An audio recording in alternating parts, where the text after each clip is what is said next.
Saint Joseph staircase. 1852 നിർമ്മിക്കപ്പെട്ട Loreto chapel sisters of ലൊറേറ്റോയിലെ അംഗങ്ങളെയായിരുന്നു ഭരമേൽപ്പിച്ചത്.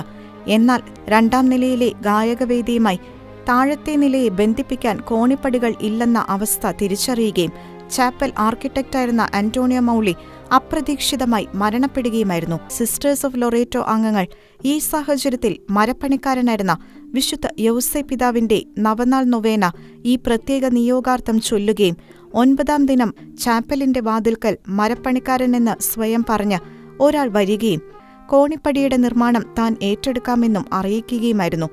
അത്ഭുത സ്റ്റെയർകേസിന്റെ നിർമ്മാണം വിദഗ്ധമായി പൂർത്തിയാക്കിയ ശേഷം ആരോടും പറയാതെ, പണിക്കൂലി പോലും സ്വീകരിക്കാതെ അപ്രത്യക്ഷനാവുകയായിരുന്നു. 6 മീറ്റർ ഉയരത്തിൽ സാങ്കല്പിക അച്ചുതണ്ടിൽ 2 പ്രാവശ്യം ചുറ്റിവളഞ്ഞ് ഗായകവേദിയിൽ എത്തുന്ന രീതിയിലാണ് കോണിപ്പടികൾ ക്രമീകരിച്ചിട്ടുള്ളത്. ആശാരിയെപ്പറ്റിയും പണിക്കുപയോഗിച്ച തടിയെപ്പറ്റിയും നിർമ്മാണഘടനയിലെ അസ്വാഭാവികതയെപ്പറ്റിയും ആണികളുടെയും പരസ്പരം ഘടിപ്പിക്കുന്ന വസ്തുക്കളുടെയും കേന്ദ്രസ്തംഭത്തിന്റെയും അഭാവത്തിൽ കോണിപ്പടികൾ കാലങ്ങളെ അതിജീവിച്ച് നിലകൊള്ളുന്നതിനെപ്പറ്റിയുമുള്ള ചോദ്യങ്ങളും അത്ഭുതങ്ങളും ഇന്നും ശേഷിക്കുന്നു.